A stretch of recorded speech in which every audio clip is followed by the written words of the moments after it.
আমাৰ দেশখনৰ কাৰণে ক্ষতি হ'ব, আমাৰ ৰাজ্যখনৰ কাৰণে ক্ষতি হ'ব। গতিকে চৰকাৰে এইটো দৃষ্টিগোচৰ কৰিব লাগে, চৰকাৰে ইয়াত মাত দিব লাগে। সত্যৰঞ্জন বৰা হ'ব। মইতো স্পষ্টকৈ কওঁ যে ইয়াৰ কাৰণে যদি অসমত যদি কিবা এটা বেয়া পৰিস্থিতি হয়, খ্ৰীষ্টীয় সমাজৰ মাজত যদি এটা বেয়া পৰিস্থিতি আহে, তাৰ কাৰণে সম্পূৰ্ণ ৰেছপনচিবিলিটি সত্যৰঞ্জন বৰাৰ হ'ব। যে সত্যৰঞ্জন বৰাৰ কাৰণে তেওঁৰ উচতনিত ইতিমধ্যে বিভিন্ন ঠাইত পোষ্টাৰিং হৈছে। এইটো আমাৰ গৃহ বিভাগে কিয় এইটো নিৰীক্ষণ কৰা নাই, সেইটো তাত আমি আশ্চৰ্য প্ৰকাশ কৰিছোঁ। আমি খ্ৰীষ্টান সমাজে এইকাৰণে আশ্চৰ্য প্ৰকাশ কৰিছোঁ যে এইটো তেওঁ আমাৰ মিছনেৰী সমাজখনক অপমান কৰিছে। আমাৰ যিটো অসমীয়াৰ যিটো ইতিহাস, যি আমাৰ অসমীয়া ভাষা সাহিত্য ৰক্ষাৰ ক্ষেত্ৰত মিছনেৰীসকলৰ অৱদান আছিল, আমি ইতিহাস চালে আমি দেখা পাওঁ। যি সময়ত অসমত হস্পিটেলৰ অভাৱ আছিল, সেই সময়ত মিছনেৰীবিলাকে হস্পিটেল খুলিছিলে। যি সময়ত স্কুলৰ অভাৱ আছিল, মিছনেৰীবিলাকে স্কুল খুলিলে। আৰু স্কুল খুলি মিছনেৰীবিলাকে নিজৰ হাতত ৰখা নাই। যিমানবিলাক অনুষ্ঠান চৰকাৰে বিচাৰিছিলে সেই সকলোবিলাক চৰকাৰৰ হাতত হস্তান্তৰ কৰিছে। আমি হৰিচিঙা হায়াৰ ছেকেণ্ডেৰী স্কুল আমাৰ মিছনেৰীসকলে সেইটো এষ্টাব্লিছ কৰিছিলে, পৰিচালনা কৰিছিলে, আৰু শেষত সেইটো চৰকাৰৰ হাতত হস্তান্তৰ কৰিলে। আমাৰ অসম মেডিকেল কলেজ সেইটো জন বেৰী হোৱাইট তেখেতে স্থাপন কৰিছিলে, আৰু 1947 চনত গোপীনাথ বৰদলৈ মুখ্যমন্ত্ৰী হোৱাৰ পিছত বেৰী হোৱাইটে সেইটো চৰকাৰৰ হাতত হস্তান্তৰ কৰিছিলে, যাৰ কাৰণে উত্তৰ পূৰ্বাঞ্চলৰ ভিতৰত প্ৰথম medical institution Assam medical college হ'ব পাৰিলে। গতিকে এনেধৰণে আমি যদি চাওঁ যে মিছনেৰীসকলে এনেধৰণে সেৱা কৰি আহি আছে, আৰু সেৱাৰ মনোভাৱেৰে কৰিছে। কাৰণ এইকাৰণে কৰিছে, আমাৰ যি প্ৰভু যীশুখ্ৰীষ্ট, যাৰ আদৰ্শ যাৰ নীতিত আমি চলোঁ, আমাক খ্ৰীষ্টান বুলি কয় কিয়? খ্ৰীষ্টান মানে হৈছে ফলোৱাৰ অফ দ্য খ্ৰাইষ্ট। যিয়ে খ্ৰীষ্টক অনুসৰণ কৰে সেইসকলক খ্ৰীষ্টান বুলি কোৱা হয়। আমাৰ মিছনেৰীসকলে বা আমিবিলাকে সেই খ্ৰীষ্টক অনুসৰণ কৰোঁ। খ্ৰীষ্ট কিয় পৃথিৱীত আহিছিলে? তেওঁ কৈছিলে যে মই সেৱা শুশ্ৰূষা পাবৰ কাৰণে নহয়, কিন্তু অনেকৰ মুক্তিৰ মূল্যৰথে মই প্ৰাণ দিবলৈ আহিলোঁ। যীশুখ্ৰীষ্টই সেৱা পাবলৈ নহয়, অনেকক সেৱা কৰিব আহিছে, আৰু মানুহৰ মুক্তিৰ কাৰণে, যি বন্ধনত আছে তাৰ পৰা মানুহক মুক্তিৰ কাৰণে। আৰু আমি আজি পৃথিৱীৰ যদি আমি সকলো প্ৰান্তত চাওঁ, তেনেহ'লে যি প্ৰান্তৰ যি লোকসকল যি বন্ধনত আছিলে, আমি অসমৰ কথাই চাওঁ, আজি অসমত যিটো ভাষাৰ বন্ধন হৈছিলে, সংকট হৈছিলে, সেই সময়ত missionary Nathan Brown, Miles Bronson, Oliver কাট্টাৰে সেই সময়ত থিয় হৈছিলে, গ্ৰামাৰ লিখিছিলে। অসমীয়া ভাষা যে বেংগলী ভাষাৰ অপভ্ৰংশ নহয়, এই কথা তেওঁলোকে এষ্টাব্লিছ কৰিছিলে। ইতিহাসত আমি সেইটো পঢ়িবলৈ পাওঁ। আৰু আমি যদি চাওঁ, আজি বড়ো ভাষাৰ ক্ষেত্ৰতে আমি যদি চাওঁ, সেই সময়ত মিছনেৰীসকলে বড়ো ভাষাৰ ওপৰত গ্ৰামাৰ লিখিলে, যাৰ কাৰণে বড়ো যে এটা সুকীয়া ভাষা হয়, সেইটো এষ্টাব্লিছ হৈছে আজি। গতিকে এনেধৰণে স্বাস্থ্যৰ ক্ষেত্ৰত হওক, যি সময়ত কুষ্ঠ বেমাৰীবিলাকক মানুহবিলাকে নিজৰ পৰিয়ালৰ মানুহবিলাকে উলিয়াই দিছিলে আৰু যন্ত্ৰণা পাই মৰিব লগা হৈছিল, সেই সময়ত মিছনেৰীবিলাকে কুষ্ঠাশ্ৰম খুলিছিলে।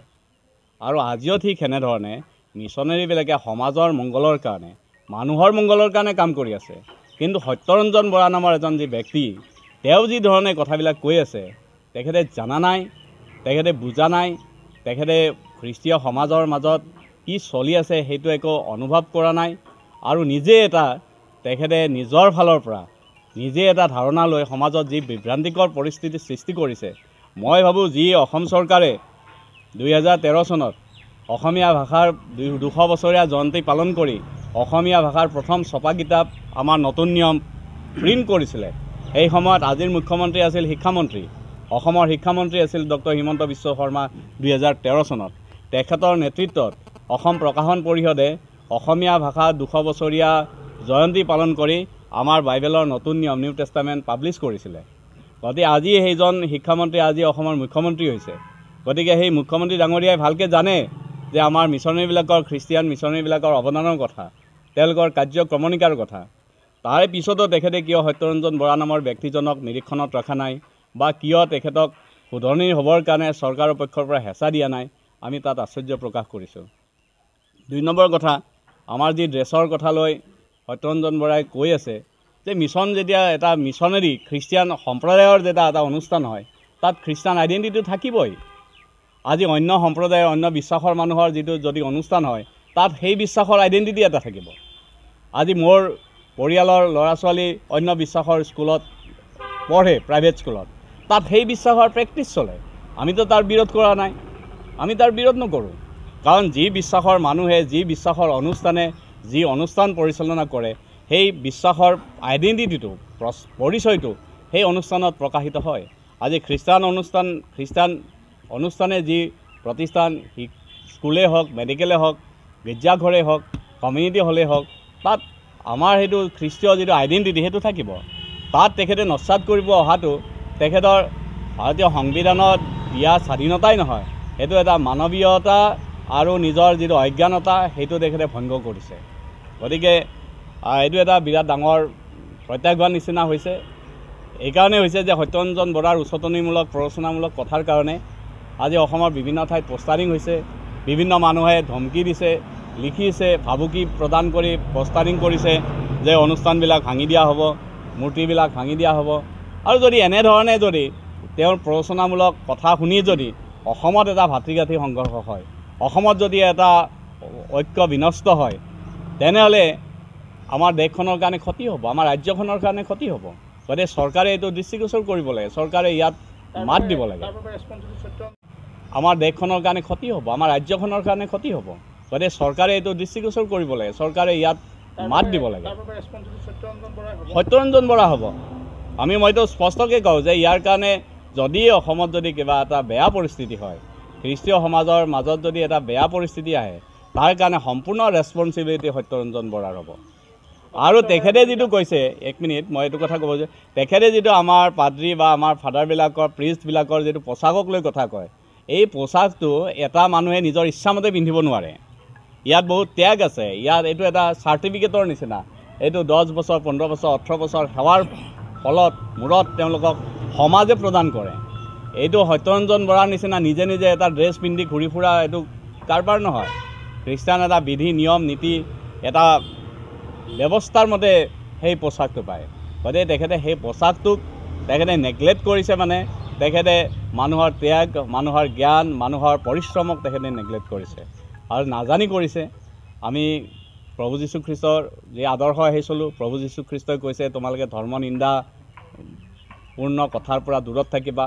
আমি সেইকাৰণে তেখেতক ধৰ্মীয় কথাত আমি নিন্দা নকৰোঁ। আৰু প্ৰভু যীশুখ্ৰীষ্টই কৈছে যে শত্ৰুকো প্ৰেম কৰা। আমাৰ তেখেতৰ প্ৰতি প্ৰেম আছে, সেইকাৰণে আজি প্ৰেয়াৰ কৰা হৈছে, প্ৰাৰ্থনা কৰিছোঁ যাতে ঈশ্বৰে তেখেতক সুমতি দিয়ক, জ্ঞান দিয়ক। তেখেতে নিজকে কয় তেখেতে ইঞ্জিনিয়াৰ হয় বুলি, উচ্চ শিক্ষিত হয় বুলি। গতিকে তেখেতৰ যিটো ইঞ্জিনিয়াৰিং, যিটো তেখেতৰ জ্ঞান আছে সেইটো মুকলি হওক আৰু সঁচা কথাবিলাক দেখা পাওক, আমি সেইটো বিচাৰিছোঁ। বিলখনৰ ক্ষতি নহয়, মানে চাব, বিলখনৰ প্ৰতি ক্ষতিৰ কাৰণে নহয়, কিন্তু এটা ভুল মেছেজ দিছে। আজি খ্ৰীষ্টান সমাজক কোনো ক্ষতি কৰিব নোৱাৰে। আমি যদি চাওঁ ইতিহাসত আমি এনেকুৱা দেখিছোঁ যে বিভিন্ন ৰজা মহাৰাজাবিলাকে খ্ৰীষ্টান সমাজৰ ওপৰত বিভিন্ন ধৰণৰ আৰোপ কৰিছিলে, নীতি নিয়ম, বিভিন্ন ধৰণৰ পাৰ্চিকুৱেশ্যন আনিছিলে। বাইবেল বিভিন্ন সময়ত জ্বলাই দিয়া হৈছিলে, কিন্তু আজিও বাইবেল আছে, বিশ্বাসী আছে। পৃথিৱীৰ ইটো মূৰৰ পৰা সিটো মূৰলৈকে প্ৰতিটো ভাষা সম্প্ৰদায়ৰ মাজত আজি খ্ৰীষ্টৰ বিশ্বাস আজি বিয়পি গৈছে। এইটো বন্ধ নহয়, ইয়াক লৈ আমি শংকিত নহয়। কিন্তু আমি এইটোৱে কথা যে ভুল মেছেজ এটা কিয় দিছে, যে খ্ৰীষ্টৰ বিশ্বাসীসকলে যিটো প্ৰাৰ্থনা কৰে সেইটো বাইবেলত লিখা আছে। বাইবেলে সদায় বিৰোধ কৰে তন্ত্ৰ মন্ত্ৰক। যীশুখ্ৰীষ্টই পূৰা কৈছে তন্ত্ৰ মন্ত্ৰ মায়াবিদ্যা এইবিলাক বাইবেলত নিষেধ কৰা আছে, প্ৰভু যীশুৰ এইটো আজ্ঞা হয়। গতিকে ইয়াক যিটো বিষয় বাইবেলে বিৰোধ কৰে সেই বিষয়টোক চৰকাৰে আকৌ মানে খ্ৰীষ্টানবিলাকে কৰে বুলি নামাকৰণ কৰিছে। সেইটোহে ভুল হৈছে যে তেখেতসকলে যিটো জানা নাই কোনে কি মেছেজ দিছে, মই নাজানো আমাৰ মুখ্যমন্ত্ৰী ডাঙৰীয়াক বা অন্যান্যসকলক কি মেছেজ পাইছে নাজানো, কিন্তু বাইবেলত স্পষ্ট লিখা আছে যে বাইবেলে মেজিকেল হিলিং এইটো মেজিকক বিৰোধ কৰে, তন্ত্ৰ মন্ত্ৰক বিৰোধ কৰে বাইবেলে। গতিকে সেইকাৰণে আমি কৈছোঁ যে এই বিলটো নাকচ এইকাৰণে হ'ব লাগে যে ইয়াৰ দ্বাৰা এটা ভুল মেছেজ যাব। ইয়াৰ পৰা বাইবেলৰ যিটো আচল কথা তাৰ বিৰোধিতা এটা মেছেজ যাব। মানুহবিলাকে জানিব যে খ্ৰীষ্টানবিলাকেও মেজিক কৰে, কিন্তু খ্ৰীষ্টানত মেজিক নাই। সেইকাৰণে এই বিলখন শুধৰণি হ'ব লাগে, এই বিলখন নাকচ হ'ব লাগে। তাৰপিছত আলোচনা কৰক যে খ্ৰীষ্টান সমাজক যদি কিবা কাৰেকশ্যন কৰিব বিচাৰে, খ্ৰীষ্টান সমাজৰ লগত বহক, আমাৰ মুৰব্বীসকল আছে তেওঁলোকৰ লগত বহক, চৰকাৰে আলোচনা কৰক যে খ্ৰীষ্টান সমাজৰ এই নিয়মবিলাক বেয়া হয়, আলোচনা কৰক, আমি মুকলি হয়।